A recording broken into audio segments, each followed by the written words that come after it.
Around the World in 80 Days won the Academy Award for Best Picture in 1956. It was, of course, based on the novel by Jules Verne, written in 1873. And so it would be that it would be brought back to the screen in 2004, with Steve Coogan as the scientist Phileas Fogg, and Jackie Chan as his valet, Passepartout. It may have been a kids' action comedy, but director Frank Coraci was making this film for a very specific reason. I'm an offbeat movie guy, so it's funny that I ended up making, commercial movies I never expected to. And I had done The Water Boy and The Wedding Singer and had a lot of success, and I was really trying to figure out what to do next. And I like I said earlier, I like to do small movies. I was like, should I go back to what I really came out of NYU to do? And part of my life that made me who I was is when like early 20s, I traveled a lot. My sister was like, get a passport, see the world, open your mind up. I lived in New York City, so it made me realize, there's a whole world out there. I want to see if there's another city as cool as New York, and there are some pretty amazing cities. So I was a traveling guy. Then I got a job as a travel documentarian for a travel company out of school, like 23. So I had traveled the world. I filmed the Great Wall. I filmed all these locations with a little, this is like, we're talking about early 90s. I filmed with a high 8 with the video at the time. I think it's long gone. It was like a really cheap format. So I had been around the world. I'd filmed stuff. And the script came to my desk from a company called Walden Media. It was one of their earlier movies. Their hosting was educational films. They had done Holes. It was this billionaire Philip Anschutz wanted to make movies, and this guy Cary Grant, who used to run Dimension, they were like, "What? Karachi's done some really good movies. Why don't we give him the script and see if he likes it?" I hear the title, Around the World in 80 Days. I had read the book when I was a kid, and I thought, wow, travel, a movie about travel. I love the idea of travel and how it makes people really open-minded. It makes us more tolerant of each other. I also appreciate when movies are made at certain times in history. Like in film school, I studied film noir, and it was like the reaction of like World War II and all these people coming home as heroes, but they killed a lot of people. So I love the relationship between movies and the time. And it was just post 9/11. And I had a problem with how kind of divided and polarized the country became so quickly. And it wasn't just our country. From traveling, I thought it was happening all around the world. So I thought, oh man, I want to do a movie about travel and how it unites us. And what a perfect time, because we're so polarized. My mission was, let me make people be more embracing of other cultures. So when I said Around the World in 80 Days, I got really excited about it. And then I thought, well, okay, this is an Academy Award movie. It's a Jules Verne novel. I went back and I read the novel, and I watched the movie. And what I realized, I did more research about Jules Verne. I was always fascinated how ahead of time he was in science and stuff. I thought, well, that's really important. And then I found out that the book was written in 2 episode increments, and it was less of a novel. And when I read it, I felt like it doesn't really have a driving lead character. Basically, Phileas Fogg doesn't have, in his novel, doesn't have much of an arc. He starts out as a pompous rich man who's cocky and he's sure he can make it around the world in 80 days, and he does. And what I realized as a novel, it wasn't a novel. It was sort of this thing he did. It was almost a marketing smart thing. He would come into port and he would deliver the 2 chapters as if they were really happening. And it was more of like an experiment in a very innovative way. So when you read it as a book, I remembered liking it more. I was a little bit disappointed as a storyteller in the arc of the main character.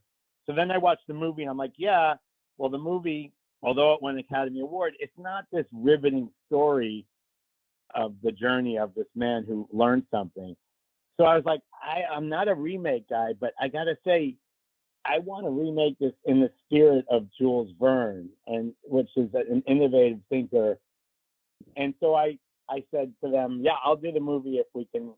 They had given me a script that was pretty basic and it was fine, but I wanted to rethink the wheel totally. And they gave me the power to do that. And I thought, well, this is my chance to make a movie that's very in the spirit of Jules Verne, and that's very pro travel and pro open yourself up to other cultures, and that's what makes somebody a better person, by being open-minded and compassionate and to learn new things. So that's what gave me the thrust to go, oh yeah, this is the movie I want to do. We modeled that off of what really happened at the turn of the century. There was one school of scientists that said everything that has been invented, everything that could be invented has been invented. Radio waves going over 50 miles per hour, a combustible engine, all impossible. And so I thought, what a great time period the movie takes place to not capitalize on that. And that's sort of how the story I shaped came about, making Phileas Fogg an inventor and him risking everything in his life to win this bet, to prove his point, because he's up against this. I made it the Royal Academy of Science, which actually existed, but in the original movie, it was like just a rich men's club. I made this about a bunch of scientists, and the villain was called Lord Kelvin, played by the great Jim Broadbent. We named him after a real guy who invented the Kelvin thermometer, and he actually did believe all those things, that there's no such thing as radio waves or evolution or all the scientific stuff. And so we made him the villain. And when we got Jim to do it, it was like, oh my God, I got one of the best British actors ever. So yeah, that story, what line was super important to me. And okay, I'm going to get a little bit deeper about it. I watch movies and read books, and I get fascinated sometimes by structure. And oddly enough, the structure of the movie, of the story, the way I told it, was very inspired by Harper Lee's book, To Kill a Mockingbird. And you're going to go like, well, how does that fit? So, all right, so I'm going to just explain. When I read the book as a kid, I loved it. I watched the movie, and I was older, and I was more in my storytelling phase of a movie maker. I was about 20, I think, when I saw the movie. And I realized it's really interesting because the whole movie is about racism and how racism's bad. There's a black guy that gets wrongly accused of, I can't remember, it's a murder, I think, and now that it's been a while. And when you're seeing the movie or reading the book, you're like, how could these people be so mean to this guy? They have a subplot in that movie Harper Lee wrote with Boo Radley. And Boo Radley's this scary neighbor, as you probably remember. And the kids are petrified of him, and the audience is petrified of him.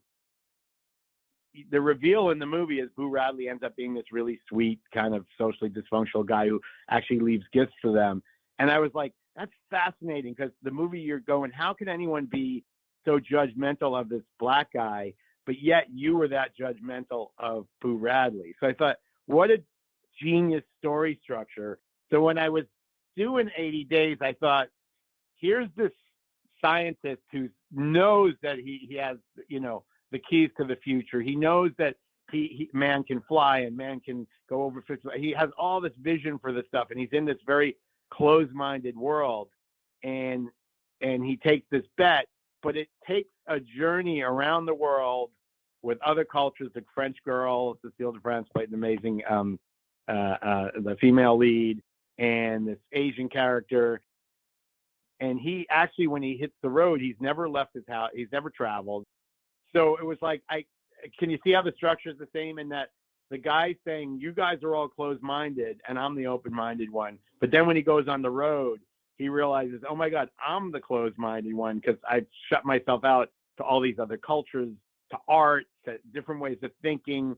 And it takes his journey around the world to reach his true potential, which is to actually invent a flying machine that he shares sort of almost with, it's like he learns it from the Wright brothers. So that was the structure of the story. And I felt like, I got some crap for changing the original. I even got interviewed by the Hollywood Foreign Press at some point, and they really drilled down on me for changing it so much. And in my conscience, I feel like Jules Verne would have been happy with the movie. That's how I feel, because otherwise I wouldn't have done it. I did it from a true place of paying homage to him.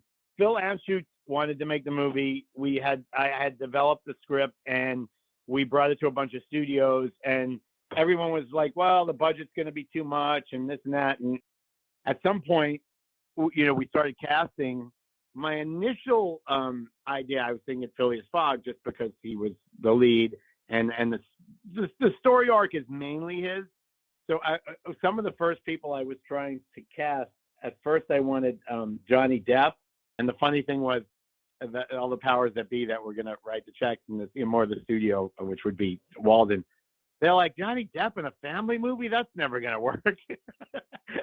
And it was right before Pirates came out. So he did Pirates instead. So we never made an offer to him. And then my second choice was Robert Downey Jr. And then they were like, well, you can't insure him. And I'm like, well, we could probably find a way. So that went away. So then I said, okay, let me figure out who's the best. Conti Floss played Passepartout, and that was a pretty amazing role in the Academy Award-winning movie. And it was an amazing Mexican actor who was almost like an acrobatic guy. So we were brainstorming, and we came up with Jackie Chan.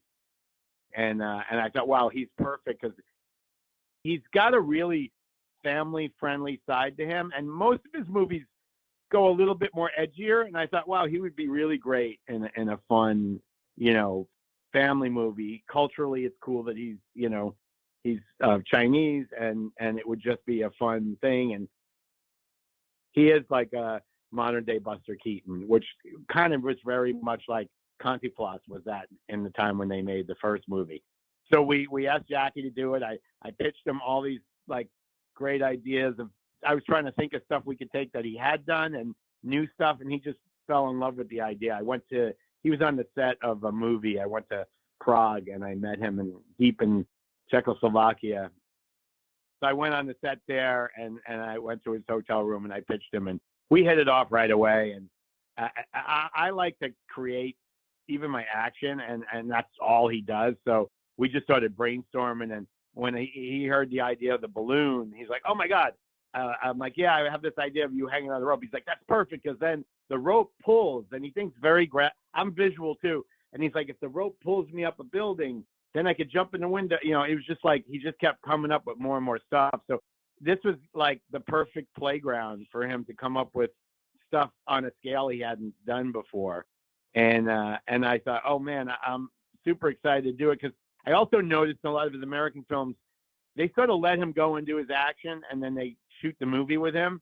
And I was like, we hit it off really well. And I'm like, oh, this is going to be fun, because I'm going to be there while we're doing the action together. So I'm going to constantly be making sure it really fits in the story. I'm going to constantly be having, my writers and me come up with funny lines.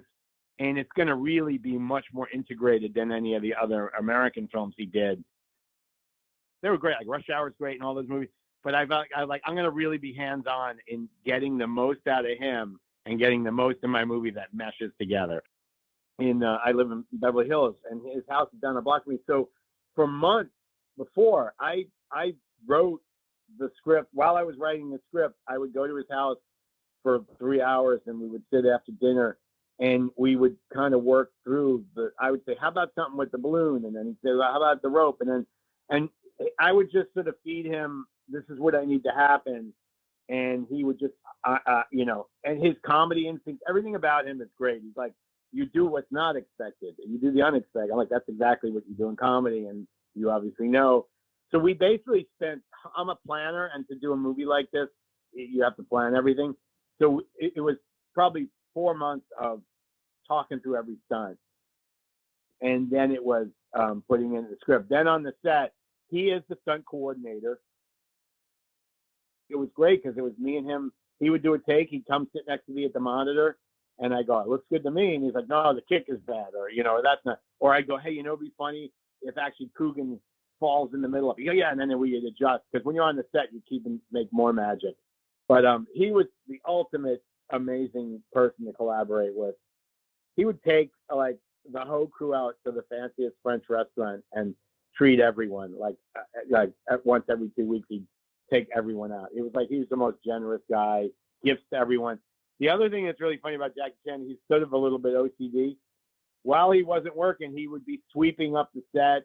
He'd have all his stunt team picking up all the water bottles, and he would crush them down really small to save space. It was bizarre. It was like having this ultimate teammate in making a movie in every aspect. He's great. I love him. When you do stunts, there's a wire guy, the guy that's in charge of all the wire work, right? So this guy was from Canada, and we had hired him because he had worked with Jackie before. And so like going into the shoot, I'm a bit anxious because this is a big action thing and I haven't done it. And he goes, oh, no, they have the Hong Kong way. You're going to be surprised when it happens. And I'm thinking, I don't know what this Hong Kong way is, And there was the first scene where Jackie has to like kick a bench and it has to fly out of frame. And literally a guy with like a bamboo stick and a wire, like when he kicked it, he would pull it out. And it was like, oh, I get it. They're really doing it the way they've been doing it for like the last 60 years. It was like, I thought it was this like high tech way. And it's like, no, they just, the stuff he learned back in the theater, all that stuff, they keep applying the same things. And, they obviously adjust there's some technology when you kick somebody through a wall, there's a machine now that pulls them. It's not a bunch of guys pulling them, but a lot of times he relied on the tried and true methodology. And it was a little bit funny the first time I go, oh, I get it. That's the Hong Kong way. So it is how they make probably all those martial arts movies, for years that we grew up on, Oh, yeah. That was a big deal. He was like, don't cut in the middle of my action too much. And so there was a lot of like me being prepped for that. And I, if you're a really good filmmaker, you're efficient. So, you shoot everything one direction because you don't want to change the lighting, because changing the lighting every time you flip would take forever. So he approached it the same way I would. But what's great is he would hold in his head all the fight that he could do his everything facing one way. So he would do the edits in his head. And the one thing that was different about him to me is I would probably have everything on paper. And he had a lot in his head. And he's like, and then, sometimes you have to concentrate. Okay, wait, it's this. Okay. And it would always work. He would always remember it perfectly. And so he does hold a lot in his head because that's just the way, I guess he started. I shot list everything. I storyboard almost everything. But he basically just does it in his head. I do it in my head, but then I put it on paper so everyone else knows what's going on. His team definitely knows, and they have a language together, and it's almost like there's like 13 of them, and they live, eat, drink. He literally in Hong Kong has a whole 3-floor building of just like stunt practice toys. That's their hangout. Everything you do, the stunt team. You go out to dinner, like the stunt team is like trailing us as we're sitting and walking and talking. It's like, yeah. So there's not a lot of dialogue. They just rehearse so much they know. But I sort of would just talk through everything before so I knew what I was getting. And then as it materialized, I'm like, okay, great. It looks even better than it sounded on, when we sat in a room and talked about it. And so like I would storyboard the parts that had, I'm trying to think of a specific, but let's say the scene at the Statue of Liberty, stuff like that, because things had to be built. I would storyboard out the scenes. But I would give him a long enough leash that, the specifics could vary from what I storyboarded. But, you have to know what pieces of set to build, stuff like that. Yeah, he was a great color. I'm kind of bummed I haven't done anything with him since.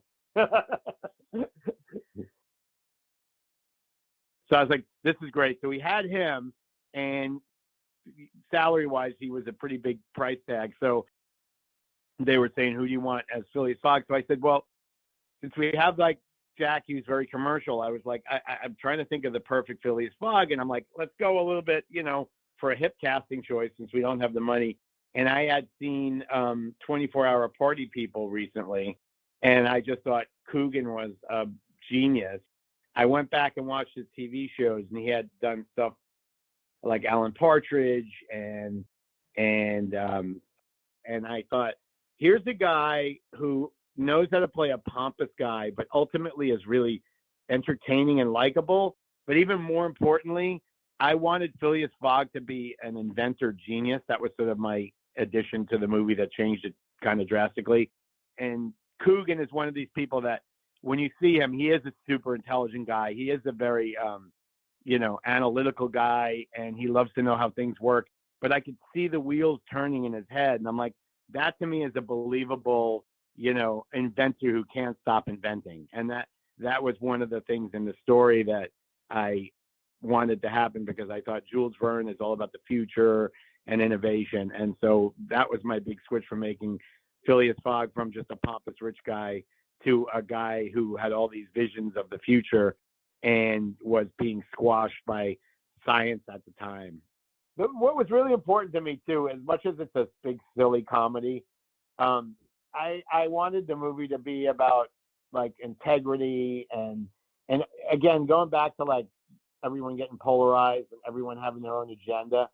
And it may sound, maybe I'll think it's too important, but to me, what was important in the journey of the movie, there's a moment. So Jackie Chan's character needs to get the Jade Buddha home.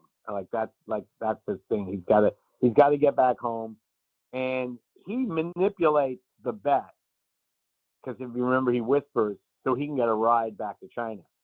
At some point, there's a scene in the bathroom. I was trying, the studio wanted me to cut it out, where Phileas Fogg has a breakdown before he goes, and it's like, oh my God, I risked everything. I'm going to lose everything.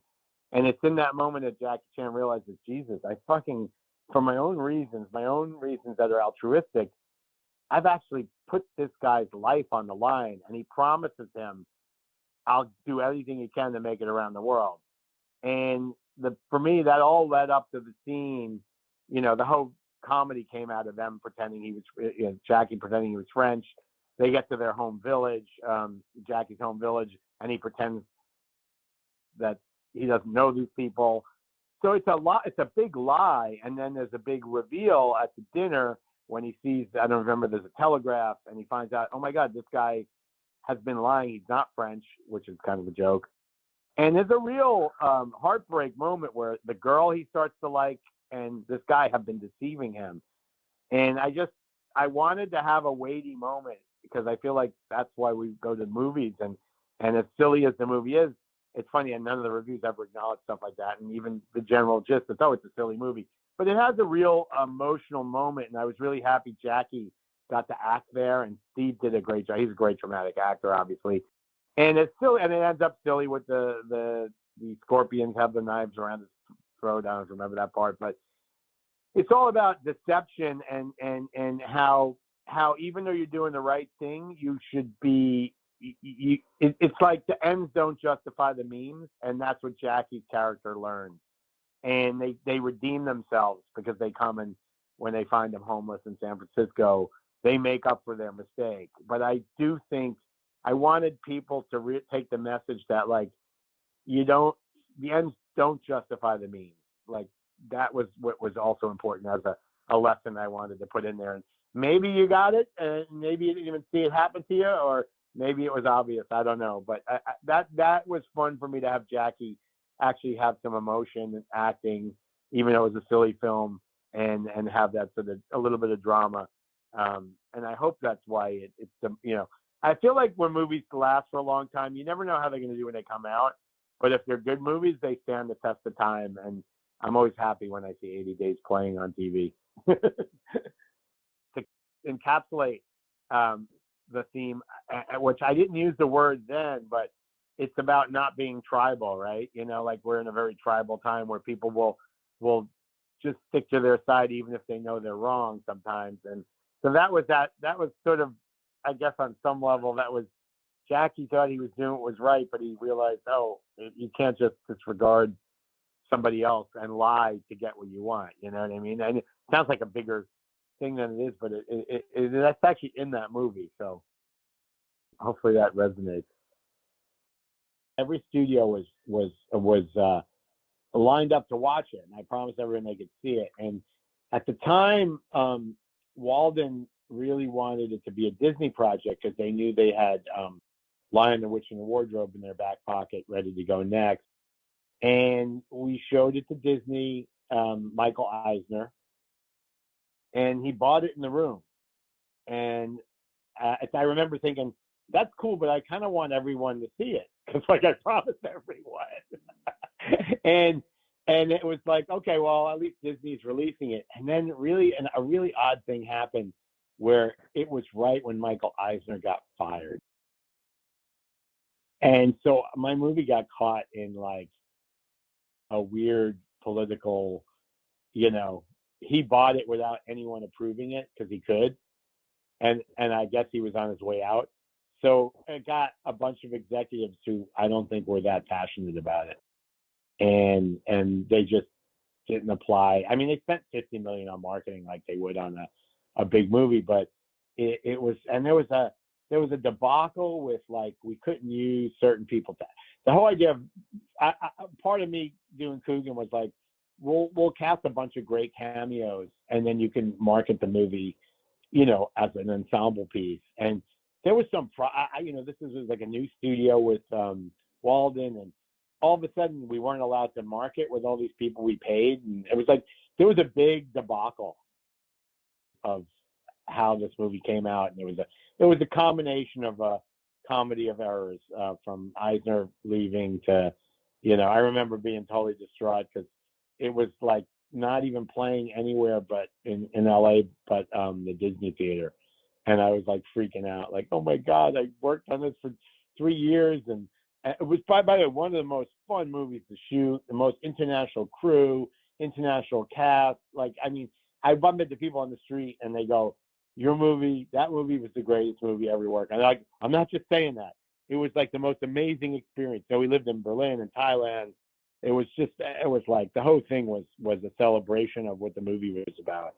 And so it's like, it was my first big heartbreak as far as box office, because I had the success with The Wedding Singer and The Waterboy. And it made me realize, there's more to movies than just making a good movie. There's a whole other marketing element and having the right people behind it that will make it successful. But what I've come to learn and from all this is I mainly focus on making a great movie, because what I feel like is if you make a good movie, you can't totally control how much it's going to make when it comes out, but it'll stand the test of time. And if you make a good movie, it's not forgotten. It'll keep playing forever. One more thing. Almost entirely against the spirit of inclusion and connectedness, the film accidentally funded a coup. Okay. Oh, I have a really, really weird anecdote about the movie. And no, I've never told this. I hope I don't get killed by the Thai military. So we're doing the movie in Thai. I found this out years later. I didn't even know when it happened. Obviously, none of us knew. But when you go to a place like Thailand, it's weird because, like, you have to, things function differently than you're used to in your home country. So there was this guy, Mr. Billy, who you had to, like, pay him to pay the crew, right? And it was like, okay, there's Mr. Billy. He seemed like a really nice guy. And from the very beginning, like when we were shooting in Thailand, we had like Buddhist monks bless the set, and we had this beautiful ceremony. It was like 600 crew, and we let these balloons go. So we had this very peaceful. That's why I'm saying the experience of making this movie was beautiful, and it was such a collaborative, all connected, different nationalities. So this Mr. Billy guy was like, oh, it was after 9/11. He's like, if you want, he showed up with like these military guys with like machine guns on the set. And he said, we're here to make sure Jackie Chan, you guys are protected. And we're like, listen, we're like, we don't feel threatened. Like, we're not into that vibe. That's not us. Like, machine guns is not something I want on my set, right? And so, that's the backstory. So we make this movie. You pay Mr. Billy, he pays the crew. We built this Chinese village in the movie. It was in Thailand, and it was on a pineapple farm. So we built this huge village, and part of the deal was we left Mr. Billy the finances to take this Chinese village down, because you can't just leave it there. And so I find out years later, the CIA investigates our movie because Mr. Billy was funneling 80% or so of our money to the coup. The coup, the military they didn't take the Chinese village down that's in the movie. The military stayed there, and while they were waiting to take over the government. And so indirectly, unknowingly, and the CIA cleared everyone. They didn't check me because I'm not in charge of the actual money. Everyone was cleared because we had no clue what we were doing as far as. So we financed the coup and housed them, and they took over the government. It's such a weird. But I found this out maybe 8 years later. It seems to me that's what happened. Another one that just fed into exactly the opposite of the intentions of the movie. Yeah. And then I thought Mr. Billy was a nice guy, but apparently not. He had his own agenda.